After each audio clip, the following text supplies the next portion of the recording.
Exclusive. Names of 45 out of 400 suspected Boko Haram sponsors Buhari government is hiding from Nigerians. Now the news in details. Nigerians have been asking the President Muhammadu Buhari-led government to disclose the identities of the suspects, a request the government has repeatedly ignored. A list of 45 suspects arrested by the Nigerian government for allegedly funding Boko Haram insurgency in the country has been obtained by Sahara reporters. Sahara reporters had earlier reported that the United Arab Emirates named and persecuted 38 alleged sponsors of terrorism, which includes 6 Nigerians. Presidential spokesman Garba Shehu had in March 2021 said that the Nigerian government arrested 400 Xerox exchange operators for allegedly funding Boko Haram insurgency in the country, saying the suspects were transferring money to the terrorists. Nigerians has since been asking the President Muhammadu Buhari-led government to disclose the identity of the suspects, a request the government has repeatedly ignored.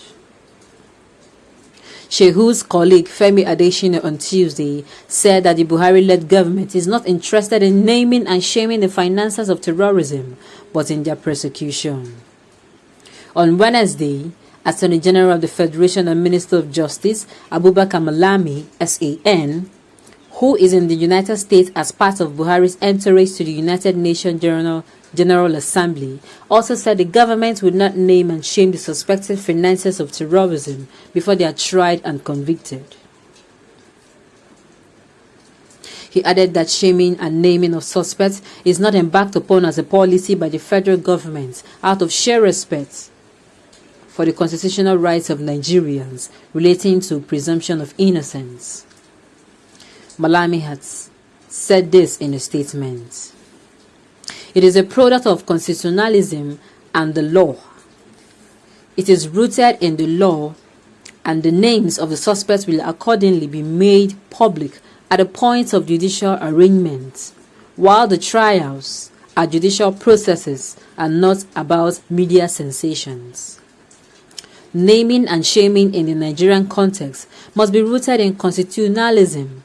We must strike a balance between constitutional presumption of innocence and evidential proof of reasonable ground for suspicion in making disclosures associating with terrorism funding and financing. Where reasonable grounds are established, suspects must be naturally taken to court, at which their identity must be disclosed and the naming becomes apparent. Shaming, on the other hand, is the product of eviction, at which point the public is equally judicially put on notice. In essence, naming and shaming within the context of Nigerian law are judicial functions which commence with arraignments and terminate with convictions. Though the minister claims 285 suspects have been charged before the Federal High Court, sources told Sahara reporters that only over 40 are being prosecuted by the government before the court based on premier ß⁰ cases of terrorism.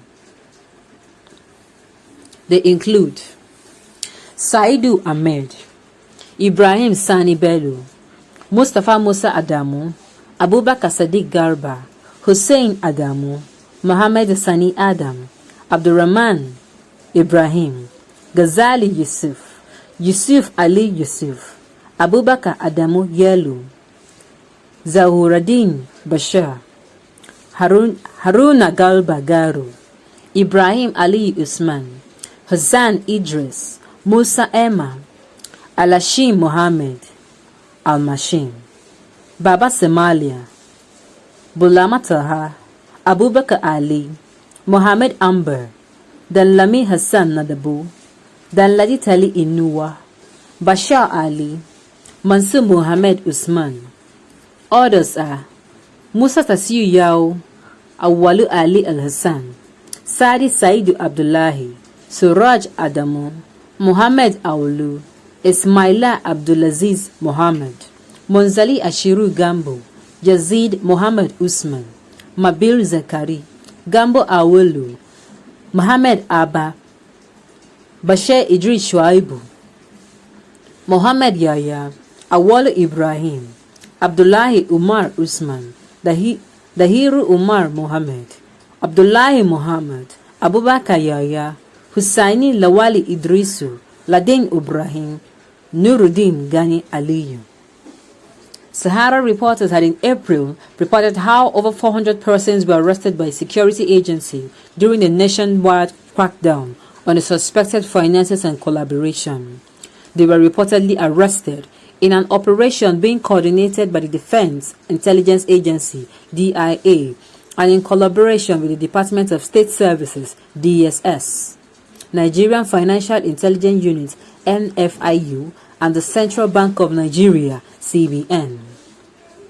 The operation was said to have been approved by President Muhammad Buhari in 2020. They were reportedly being kept in military and DSS facilities in Abuja and other places, confirming the report a few days after.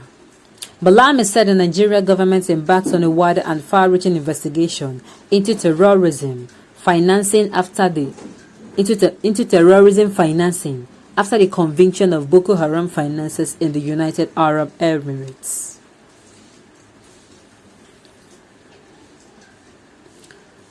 I don't see why the names of these people as said here should be withheld.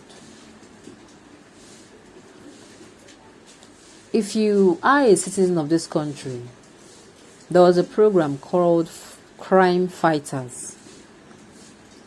In Crime Fighters, when crimes are being committed, when people steal, when there is kidnapping, when there is banditry, these people, their names are not only shown, their faces are shown as well. Their names, their faces, and if care is not taken, the faces of members of their family. So this thing is a case of being biased.